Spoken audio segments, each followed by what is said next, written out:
Okay, Assalamualaikum warahmatullahi wabarakatuh. Alhamdulillah selesai sudah program pada kali ini, itu program Ziarah Mahabbah, yang mana pada kali ini program Ziarah Mahabbah telah diadakan di Kampung Bekuk, Hulu Besut, Besut Terengganu. Jadi Alhamdulillah kita telah berjaya menyantuni dan membantu seramai 10 keluarga di Kampung Bekuk, Hulu Besut ini. Saya sebagai pengurusi GBKK Kampung Bekuk, Dun Hulu Besut, merakatkan terima kasih kepada Muslim Malaysia kerana hari ini membantu penduduk GBP Kampung Bekuk untuk sumbangan atau makanan kepada 10 buah rumah yang miskin tegar. Jadi Alhamdulillah saya banyak-banyak terima kasih kepada Muslim Malaysia.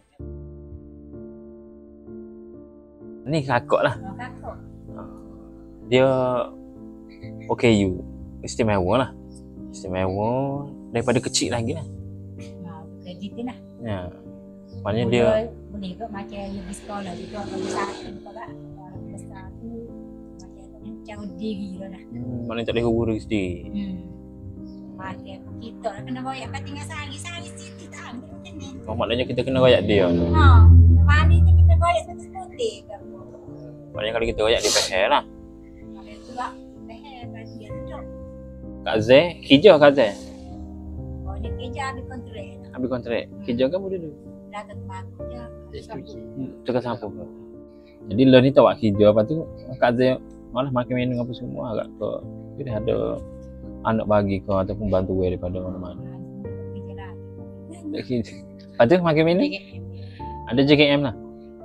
JKM pakai ni lah. Jadi duduk jatuh kau ubat yang ni mana-mana. Ni. Maknanya kalau you tak makan ubat tu dia akan jadi macam. Kalau you makan ubat macam you tak lari nasi, tak si tidur gitu.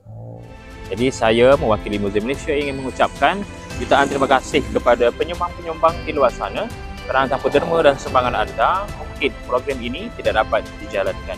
Jadi teruskanlah menyumbang kerana sumbangan anda mampu meringankan beban asnaf-asnaf yang memerlukan di luar sana. Janji Allah kepada hambanya di dalam surah Ar-Rahman ayat ke-60, hal jazalul ihsani illal ihsan. Tidak ada balasan kebaikan melainkan kebaikan juga. Jadi sekian sahaja daripada saya untuk program Ziarah Mahabbah pada kali ini. Assalamualaikum dan terima kasih.